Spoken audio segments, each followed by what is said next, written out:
السلام علیکم ورحمۃ اللہ وبرکاتہ۔ الحمد للہ رب العالمین والصلاة والسلام علی سید الانبیاء والمرسلین، اما بعد۔ محترم سامعین، اس دور میں ہم سب اپنا مستقبل کیسے سنواریں، خصوصاً نوجوان نسلیں کیسے پروان چڑھیں؟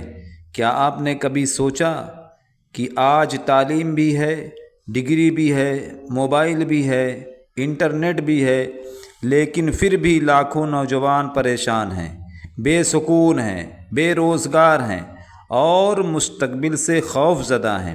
آخر ایسا کیوں ہے؟ کیا صرف اچھی نوکری ہی روشن مستقبل کی ضمانت ہے، یا پھر اللہ تبارک و تعالی نے کامیابی کا کوئی اور راستہ بتایا ہے؟ آج کی اس ویڈیو میں ہم قرآن، صحیح احادیث اور صحابہ کرام رضی اللہ تعالی عنہم کی زندگی کی روشنی میں جانیں گے کہ اس فتنوں بھرے دور میں اپنا مستقبل کیسے سنوارا جائے۔ آپ سے گزارش ہے کہ آخر تک اس پیغام کو سنیں، کیونکہ ممکن ہے کہ اس میں بتائی گئی ایک بات آپ کی پوری زندگی بدل دے۔ آج ہر انسان اپنی مستقبل کی فکر میں لگا ہوا ہے۔ کوئی دولت جمع کر رہا ہے، کوئی ڈگریاں حاصل کر رہا ہے، کوئی شہرت کے پیچھے بھاگ رہا ہے، کوئی نام نمود اور دکھلاوے کے پیچھے چل رہا ہے، اور کوئی سوشل میڈیا پر اپنی پہچان بنانے میں مصروف ہے۔ لیکن ایک سوال ہر مسلمان کو خود سے ضرور پوچھنا چاہیے: کیا میرا مستقبل صرف دنیا تک محدود ہے، یا قبر، حشر، میزان اور جنت بھی میرے مستقبل کا حصہ ہے؟ ایک مومن کا مستقبل صرف اگلے 10 یا 20 سال نہیں، بلکہ ہمیشہ کی زندگی ہے۔ اس لیے قرآن ہمیں سب سے پہلے آخرت کی کامیابی کی فکر دلاتا ہے۔ چنانچہ ایک جگہ ارشاد ہے جس کا ترجمہ اور آخرت کا گھر ہی اصل زندگی ہے، اور اگر یہ لوگ جانتے ہوتے۔ یہ سورہ عنکبوت آیت نمبر 64 کا ترجمہ ہے۔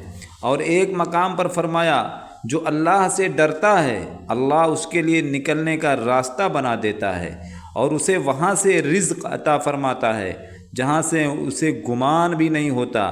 یہ سورہ طلاق کی آیت کا ترجمہ ہے۔ غور کیجیے، ہم مستقبل کے لیے لوگوں پر بھروسہ کرتے ہیں، نوکریوں پر بھروسہ کرتے ہیں، ڈگریوں پر بھروسہ کرتے ہیں، لیکن قرآن کہتا ہے اپنا تعلق اللہ سے مضبوط کرو، تمہارا مستقبل اللہ تعالیٰ خود سنوار دے گا۔ اس کے لیے تقوی اختیار کرو۔ اگر آپ چاہتے ہیں کہ آپ کا مستقبل محفوظ ہو تو سب سے پہلے اپنے دل میں اللہ کا خوف پیدا کیجیے۔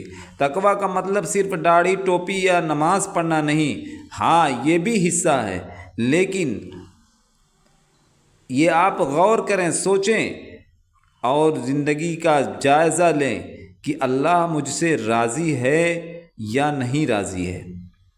رسول اللہ صلی اللہ علیہ وسلم نے فرمایا، جس کا خلاصہ ہے جہاں بھی ہو اللہ سے ڈرتے رہو۔ حضرت عمر بن خطاب رضی اللہ تعالیٰ عنہ سے کسی نے تقوی کے بارے میں پوچھا۔ انہوں نے فرمایا، کیا تم کبھی کانٹوں والے راستے سے گزرے ہو؟ اس نے کہا، جی ہاں۔ فرمایا، پھر تم نے کیا کیا؟ اس نے کہا، مجھے اپنے کپڑے سمیٹ کر بہت احتیاط سے چلنا تھا، میں اسی طریقے سے چلتا تھا۔ حضرت عمر رضی اللہ تعالیٰ عنہ نے فرمایا، بس یہی تقوی ہے، یعنی گناہوں کے کانٹوں سے اپنے آپ کو بچاتے ہوئے زندگی گزارنا۔ اگر نوجوان صرف یہ ایک اصول اپنا لیں تو ان کا اخلاق بھی سنور جائے گا، کردار بھی سنور جائے گا، رزق بھی اور آخرت بھی۔ اس لیے ہمیں غور کرنا پڑے گا۔ صرف ڈگری حاصل کر لینا کافی نہیں ہے، بلکہ ایسا علم حاصل کریں جو اللہ تک پہنچائے، اللہ کے قریب کر دے اور لوگوں کے لیے فائدہ مند ہو۔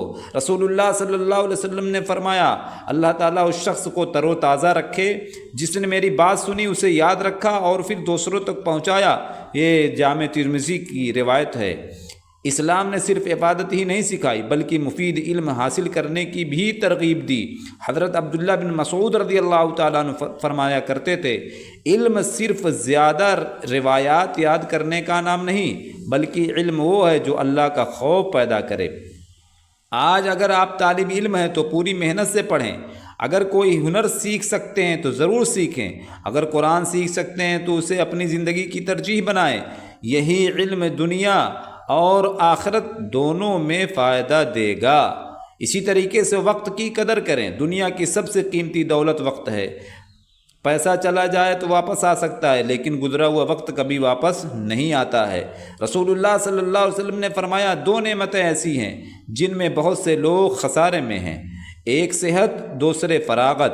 یہ صحیح بخاری کی روایت ہے۔ ذرا سوچیں، روزانہ کتنے گھنٹے موبائل پر گزر جاتے ہیں، کتنا وقت فضول ویڈیوز، بے فائدہ بحثوں اور سوشل میڈیا میں ضائع ہو جاتا ہے۔ غور کریں، اگر یہی وقت قرآن، علم، ہنر اور محنت میں لگ جائے تو چند سال بعد انسان کی زندگی بدل سکتی ہے۔ حضرت عمر بن خطاب رضی اللہ تعالیٰ عنہ فرمایا کرتے تھے، میں اس شخص کو ناپسند کرتا ہوں جو نہ دنیا کے کسی کام میں مشغول ہو اور نہ آخرت کے کسی کام میں۔ یعنی مسلمان ہر وقت کسی نہ کسی مفید کام میں مصروف رہتا ہے۔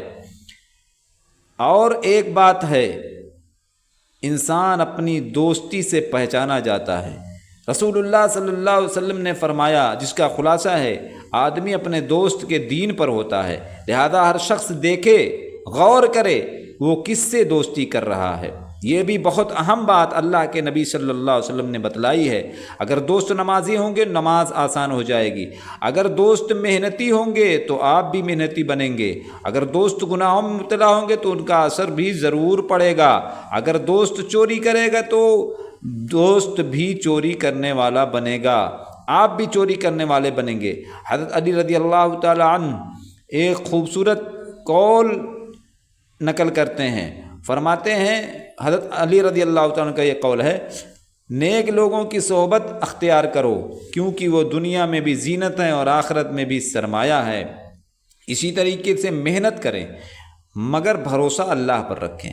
ہم محنت تو کرتے ہیں لیکن بھروسہ محنت ہی جس چیز کے لیے محنت کر رہے ہیں اسی پر کرنے لگتے ہیں۔ کچھ لوگ صرف دعا کرتے ہیں مگر محنت نہیں کرتے، کچھ لوگ محنت کرتے ہیں مگر اللہ پر بھروسہ نہیں کرتے۔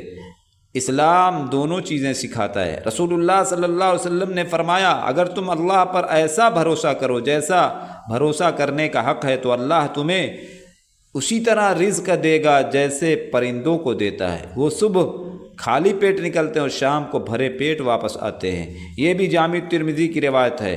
دیکھیے، پرندے گھونسلے میں بیٹھے نہیں رہتے بلکہ رزق کی تلاش میں نکلتے ہیں۔ اسی طرح مسلمان دعا بھی کرتا ہے، محنت بھی کرتا ہے اور نتیجہ اللہ پر چھوڑتا ہے۔ اس لیے ہمیں چاہیے کہ ہم ان تمام کاموں کو کرتے ہوئے ذریعہ معاش تلاش کریں۔ آج بہت سے لوگ یہ سمجھتے ہیں کہ عزت صرف سرکاری نوکری میں ہے یا دفتر کی کرسی پر بیٹھنے میں، حالانکہ اسلام ہمیں یہ تعلیم نہیں دیتا ہے۔ اسلام کہتا ہے کہ کوئی بھی کام چھوٹا نہیں اگر وہ حلال ہو۔ رسول اللہ صلی اللہ علیہ وسلم نے فرمایا، جس کا خلاصہ ہے، کسی انسان نے اپنے ہاتھ کی کمائی سے بہتر کھانا کبھی نہیں کھایا، اور اللہ کے نبی حضرت داؤد علیہ السلام اپنے ہاتھ کی کمائی کھاتے تھے۔ یہ صحیح بخاری کی روایت ہے۔ ایک اور حدیث میں آپ صلی اللہ علیہ وسلم نے فرمایا، جس کا خلاصہ ہے، اوپر والا ہاتھ یعنی دینے والا ہاتھ نیچے والے ہاتھ یعنی لینے والے ہاتھ سے بہتر ہے۔ یہ بھی صحیح مسلم اور صحیح بخاری کی روایت ہے۔ یعنی مسلمان کی کوشش یہ ہونی چاہیے کہ وہ لینے والا نہیں بلکہ دینے والا بنے۔ محترم سامعین، اگر ملازمت نہیں مل رہی تو مایوس نہ ہو، کوئی ہنر سیکھیں، چھوٹا کاروبار شروع کریں، آن لائن حلال کام کریں، کھیتی باڑی کریں، دکان کریں، سلائی، الیکٹریشین، موبائل ریپیئرنگ، کمپیوٹر، تدریس، پڑھنے پڑھانے والا کام یا کوئی بھی جائز پیشہ اختیار کریں۔ یاد رکھیے، حلال کی تھوڑی کمائی حرام کی بہت زیادہ کمائی سے بہتر ہے، بہت زیادہ بہتر ہے۔ اس لیے کوشش کریں آپ پہلے پڑھے لکھیں، اچھے انسان بنیں، اس کے بعد یہ سب چیزیں آپ کے لیے آسان ہو جائیں گی۔ ہاں، یہ بات ضرور سمجھیں، کبھی انسان محنت بہت کرتا ہے لیکن برکت نہیں ہوتی۔ وجہ کیا ہے؟ اکثر اس کی ایک وجہ گناہ بھی ہوتے ہیں۔ حضرت عبداللہ بن عباس رضی اللہ تعالیٰ فرماتے ہیں، نیکی سے چہرے میں نور، دل میں خوشی، رزق میں کشادگی اور لوگوں کے دلوں میں محبت پیدا ہوتی ہے، جبکہ گناہ سے چہرہ سیاہ، دل تاریک رزق میں تنگی اور لوگوں کے دلوں میں نفرت پیدا ہوتی ہے۔ لہذا نماز کی پابندی کریں، والدین کی خوب خدمت کریں، جھوٹ، سود، رشوت، بے حیائی اور حرام کمائی سے اور ظلم کرنے سے بچیں، اپنے آپ کو بچائیں۔ اگر آپ واقعی اپنا مستقبل سنوارنا چاہتے ہیں تو آج ہی یہ 7 عہد کریں۔ نمبر 1، اللہ سے اپنا تعلق مضبوط کروں گا۔ نمبر 2، علم اور ہنر حاصل کروں گا، سیکھوں گا۔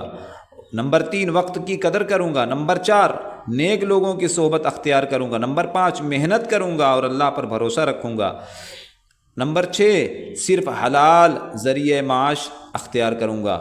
گناہوں سے بچوں گا، یہ 7واں ہے، گناہوں سے بچنے کی پوری کوشش کروں گا اور آج ہی سے گناہ چھوڑ دوں گا۔